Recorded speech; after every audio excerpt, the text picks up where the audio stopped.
కల్పవృక్షం. ఈ కల్పవృక్షం అనే చెట్టు ధర్మమైనటువంటిది. దానికి ఆ చెట్టుకి ఇది ఎవరంటే, ఆ చెట్టు ఎవరంటే ధర్మరాజు. ఆ చెట్టుకి కాండం అర్జునుడు, శాఖలు భీముడు, అండ్ ఫలాలు పుష్పాలు నకుల సహదేవులు. చెట్టుకి మూలం కృష్ణుడు. ఇందాక చెప్పినటువంటి విషవృక్షానికి మూలం ఒక్కటే, ధృతరాష్ట్రుడు. కానీ ఈ కల్పవృక్షానికి 3 మూలాలు ఉన్నాయి. ఒకటి కృష్ణుడు అయితే, ఇంకొకటి వేదం. 3వ మూలం ఆ వేదాలని అర్థం చేసుకుని అనుష్ఠానం చేసి వాటిని ఎలా పాటించాలి అని చెప్పేటువంటి బ్రాహ్మణులు. ఈ 3 వేరులు ఆ కల్పవృక్షానికి ప్రధానమైనటువంటి. ఆ కారణంగా కల్పవృక్షం నిజంగానే కల్పవృక్షంగానే ఉన్నదని, వాళ్ళు జీవన విధానం అలానే ఉంది. వాళ్ళు నడిచిన బాట సత్యధర్మాలని తప్పకుండా, ఎంతటి కష్టాలు వచ్చిన సత్యధర్మాలను తప్పకుండా నడిచినటువంటి వారి జీవన శైలి అందరికీ అనుసరణీయం. సో ఎప్పుడైనా కల్పవృక్షాన్నే పెంచుకుంటాం కానీ విషవృక్షాన్ని పెంచుకోం కదా. ఆ విషవృక్షంలో ఉన్నదంతా అసుర సంతతి కాబట్టి విషవృక్షాన్ని పెకిలించి వేయవలసింది. కృష్ణ పరమాత్మ చేసింది ఆ విషవృక్షాన్ని పెకిలించి వేసిన పని. కాకపోతే ఆయన ఆయుధం పట్టి చేయకుండా చేయించాడు. ఇంకా చెప్పాలంటే భారతం ఎందుకు వేద సమ్మతం అని చెప్పుకుంటున్నాం కదా. ఎందుకు అంటే దానిలో భగవద్గీత మనకి ఎంతో విలువని గౌరవాన్ని ఇచ్చినటువంటి, భారతీయులు అని గర్వంగా చెప్పుకునేటువంటి మన భారతంలో నుంచి వచ్చినదే భగవద్గీత. అది కూడా 18 అధ్యాయాలే.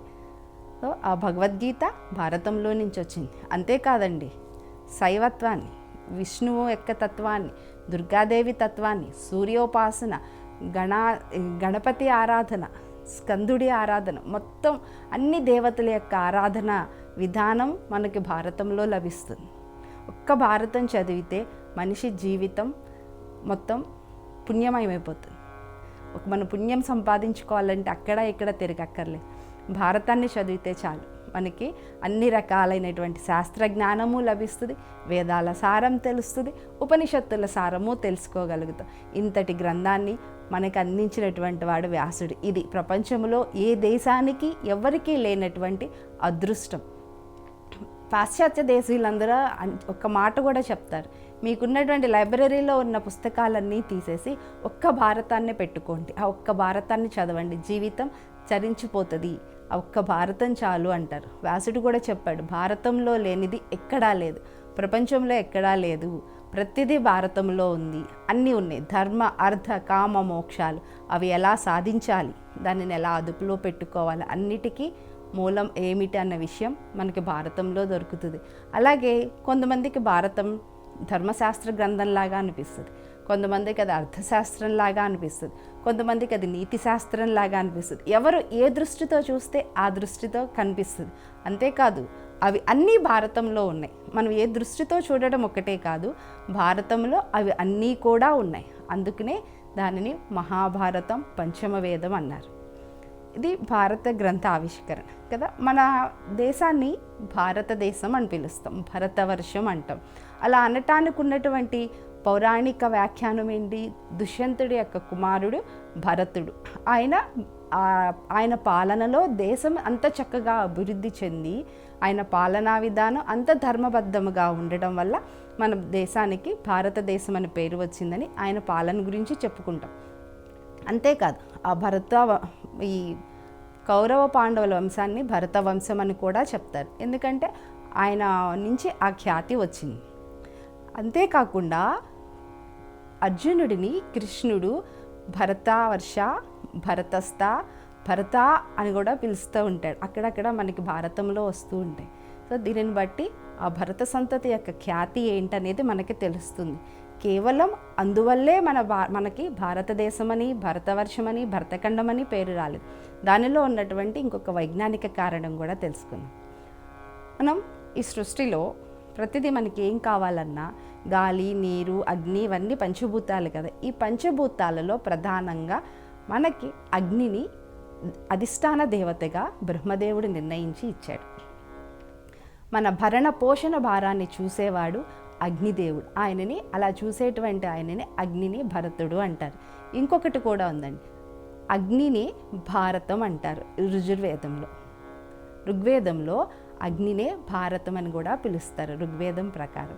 ఇది ఇంకొక కారణం. అంతేకాకుండా మన ఈ శరీరాలన్నీ స్థూల శరీరాలు. మన ఈ శరీరాలన్నీ ఎక్కడి నుంచి వచ్చినాయి? పృథ్వీ నుంచే వచ్చినాయి. సో పృథ్వీ నుంచి ఉత్పన్నమైనటువంటి వైశానాగ్ని అనేటువంటిది మన శరీరంలో ఉంది. అందువల్ల కూడా ఆ వైశానాగ్నిని కూడా భరతుడు అని పిలుస్తారు.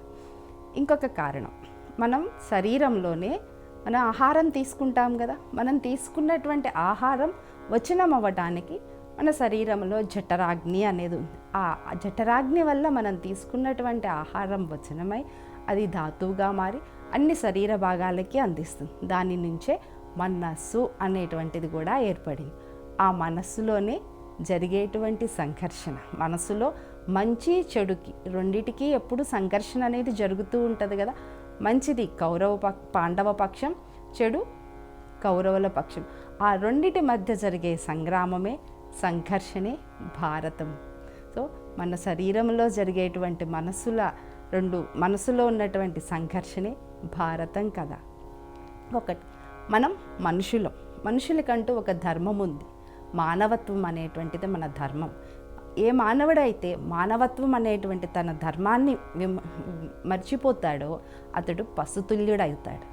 సో తన ధర్మాన్ని చక్కగా ఆచరించి ఎంతటి క్లిష్ట పరిస్థితులు వచ్చినా తన ధర్మాన్ని తెలుసుకొని ఆచరించి ధర్మం మీద నిలబడడమే మానవుని యొక్క కర్తవ్యం అని చెప్పేదే భారతం. భారతం యొక్క ముఖ్య ఉద్దేశం ధర్మంగా ఉండండి, ధర్మం పక్షంలో నిలబడండి అని చెప్పటం భారతం యొక్క ముఖ్య ఉద్దేశం. స్వతంత్ర భక్తి యూట్యూబ్ ఛానల్ ని సపోర్ట్ చేయండి. మీకు ఈ వీడియో నచ్చితే లైక్ చేయండి, మీ స్నేహితులకు శ్రేయోభిలాషులకు షేర్ చేయండి, మీ అభిప్రాయాలను కామెంట్ చేయండి, సబ్స్క్రైబ్ చేయడం మాత్రం మర్చిపోకండి. మరిన్ని వీడియోల కోసం బెల్ సింబల్ ని ప్రెస్ చేయండి. స్వతంత్ర భక్తి ఛానల్ ప్రేక్షకులకు ధన్యవాదాలు. స్వతంత్ర భక్తి YouTube channel, please like, share and subscribe.